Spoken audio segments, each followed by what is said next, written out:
তবে স্পষ্ট করে দেই রে বাবা, যদি পয়গম্বরের আদর্শ মানো কিয়ামতের ময়দানে জান্নাতে যাইতে পারবা, আর যদি নবীর আদর্শ না মানো রে বাবা তাহলে জান্নাত কবলে আসবে না। যেই নবীর উম্মত হওয়ার জন্য অন্য নবীরা পর্যন্ত দোয়া করে, আজকে সেই নবীর আদর্শ তুমি মানতে পারো না। ওই নবীর আদর্শের মধ্যে দাড়ি কাটা নাই, ওই নবীর আদর্শের মধ্যে কবরে সিজদা দেওয়া নাই, ওই নবীর আদর্শের মধ্যে অন্য একজন পীরের উপর মান্যত করা নাই, ওই নবীর আদর্শের উপরে নামাজ কাজা করা নাই, ওই নবীর আদর্শের উপরে সুদ খাওয়া নাই, ওই নবীর আদর্শের মধ্যে ঘুষ খাওয়া নাই, ওই নবীর আদর্শের মধ্যে হালাল খানা খাওয়া হারাম খানা খাওয়া নাই। এর বান্দা বুঝাবার জন্য বলি, হেদায়েতের মালিক আমার আল্লাহ, আল্লাহর পয়গম্বর বিশ্বনবী মুহাম্মদুর রাসূলুল্লাহ সাল্লাল্লাহু আলাইহি সাল্লামকে তার সাহাবায়ে কেরাম না, সাহাবায়ে কেরাম নবীকে কেমন মহব্বত করতেন। আজকে আমরা নবী পাইয়াও পয়গম্বরকে মহব্বত করতে পারি না, নবী পাইয়াও নবীর সুন্নাত মানি না, নবী পাইয়াও নবীর হালাল জিন্দেগি যাপন করতে চাই না।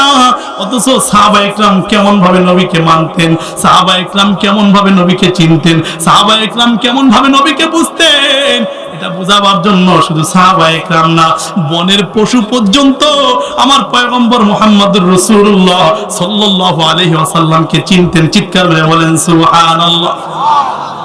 ইহুদি একটা কুকুর খরিদ করেছেন, ইহুদি কুকুর খরিদ করার পর বাড়ি নিয়ে যায়, মনে মনে চিন্তা করে মুহাম্মদ আমাদের ধর্মের বিরুদ্ধে কথা কয়, মুহাম্মদ মূর্তির বিরুদ্ধে কথা কয়, মুহাম্মদ কবরের সিজদার বিরুদ্ধে কথা কয়, মুহাম্মদ সুদের বিরুদ্ধে কথা কয়, মুহাম্মদুর রাসূলুল্লাহ ঘুষের বিরুদ্ধে কথা কয়, মুহাম্মদকে দুনিয়া থেকে চিরবিদায় দিয়ে দিতে হবে, পয়গম্বর মুহাম্মদুর রাসূলুল্লাহ সাল্লাল্লাহু আলাইহি ওয়াসাল্লামকে দুনিয়া থেকে চিরতরে বিদায় দিয়ে দিতে হবে।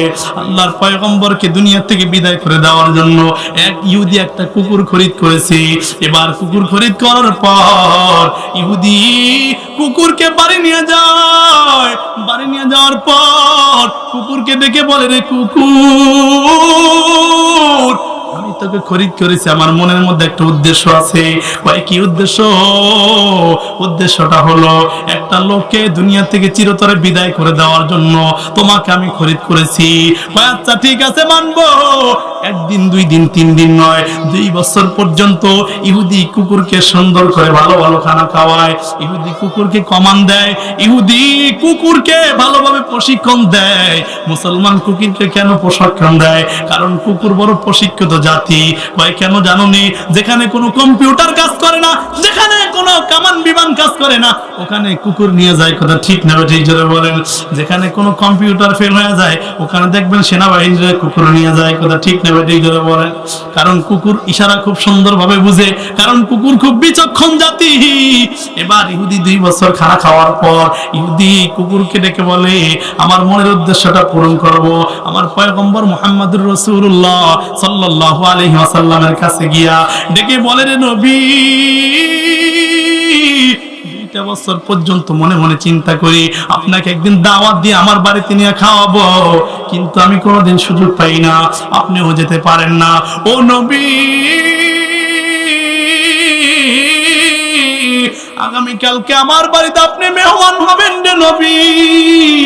পয়গম্বর মনে মনে চিন্তা করে, আমি যদি ইহুদির বাড়িতে খানা খেতে যাই, ইহুদি মানুষ কি বলবে? আরে সাহাবায়ে কেরাম তো কষ্ট পাবে। আর যদি ডাইরেক্ট ইহুদিকে নিষেধ করে দেই, ইহুদিও মনে মনে বড় কষ্ট পাবে। এই জন্য পয়গম্বর ইহুদিকে কিছুই বলে না, এদিকে ইহুদিও বা এখান থেকে যায় না। আল্লাহ পাক রব্বুল আলামিন পয়গম্বরের কাছে জিবরাইলকে পাঠায় দেন। জিবরাইল ডেকে বলে, নবী ইহুদির বাড়িতে দাওয়াত খেতে যাওয়াটাই হবে ইহুদিদের জন্য হেদায়েতের কারণ। সুবহানাল্লাহ। আল্লাহর পয়গম্বর ইহুদির বাড়ি চলে গেল। যাওয়ার পর ইহুদি পয়গম্বরকে বারান্দার মধ্যে বসাইলেন। বারান্দার মধ্যে বসাবার পর এবার ইহুদি পয়গম্বরকে বারান্দায় বসাবার পর ইহুদি ঘরের পিছনে গিয়া কুকুরকে দেখে বলে, ও কুকুর 2 বছর পর্যন্ত মনের মধ্যে বড় আশা, একটা ব্যক্তিকে দুনিয়া থেকে চিরতরে বিদায় দিয়ে দেওয়ার জন্য তোমাকে আমি এনেছি।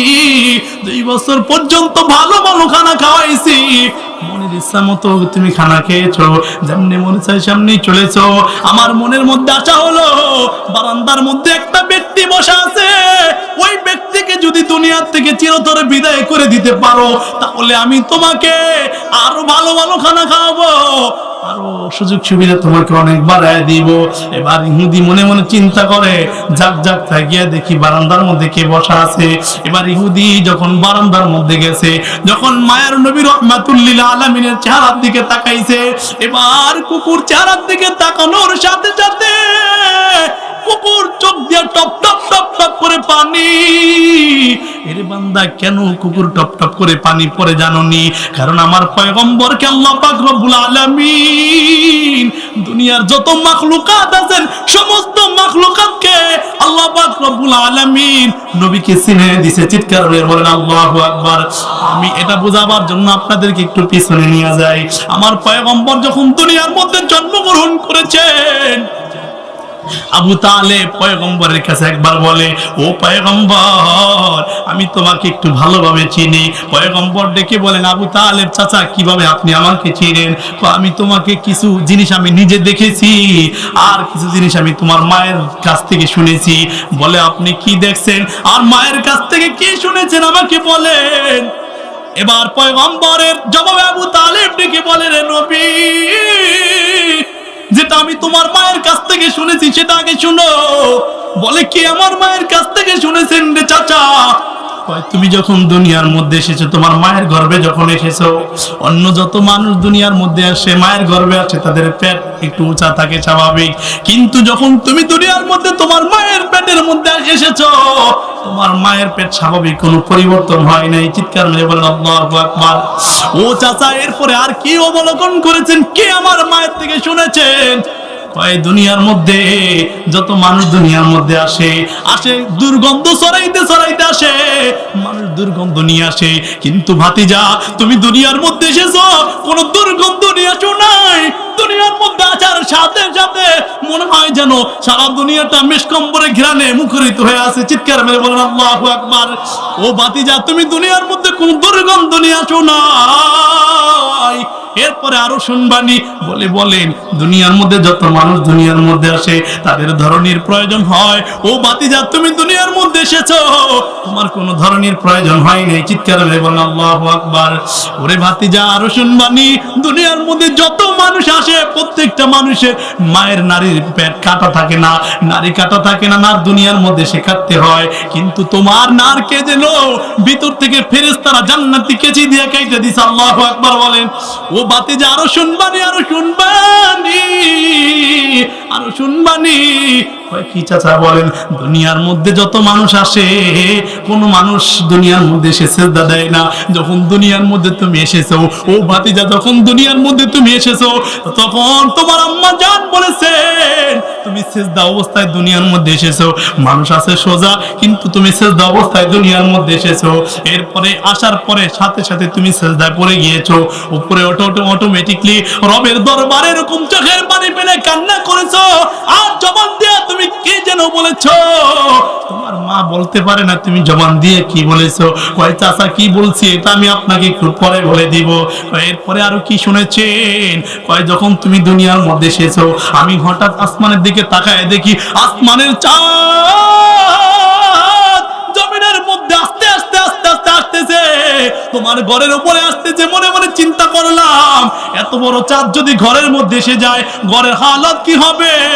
এত বড় চাঁদ যদি ঘরের মধ্যে পড়ে যায় হালত কি হবে? আমি তাকায় দেখি তোমার মা তোমার কাছে ছিল না। আসমানের চাঁদ যখন তোমার থেকে নিয়ে একবার 1.5 হাত উপরে আছে, ওই সময় চাঁদও ঢুলে তুমিও ঢুলো, তোমার সাথে চাঁদের সাথে খেলা হয়। চিৎকার মেরে বললাম আল্লাহু আকবার। আমার পয়গম্বরের সাথে চাঁদ খেলা করে। এর মুসলমান ভালো করে শুনে নাও, আমি আমার নবীর পরিচয় আপনাদের কাছে দিতেছি। কেন সেই নবীর আদর্শকে মানবা না? কেন নবীর আদর্শের জন্য পাগল হইবা না? এরপরে মনে মনে চিন্তা করলাম, আমি তো ভয় পেয়ে গেছিলাম, চাঁদ যদি পড়ে যায় না জানি তোমার অবস্থা কি হবে। হঠাৎ তাকায় দেখি তোমার মা যখন আসলো, চাঁদ আবার উপরের দিকে উঠে গেল। চিৎকার হয়ে বলেন আল্লাহু আকবার। এরপরে হঠাৎ গায়েবের থেকে আওয়াজ, এই সন্তানটাকে গায়েব করে দাও। আমি যে কথাটা বোঝাবার জন্য এদিকে টান দিয়েছি, ভালো করে শুনে নেন। তোমার মা আমেনা পাগল হয়ে গেল, আমার সন্তানটা বুঝি নিয়ে যাবে, এই সন্তানটাকে বুঝি নিয়ে যাওয়া হবে। গায়েবের থেকে আওয়াজ, এই সন্তানটাকে গায়েব করে দাও, সন্তানটাকে গোটা দুনিয়া ঘুরে নিয়ে আসো। মনে মনে চিন্তা করলাম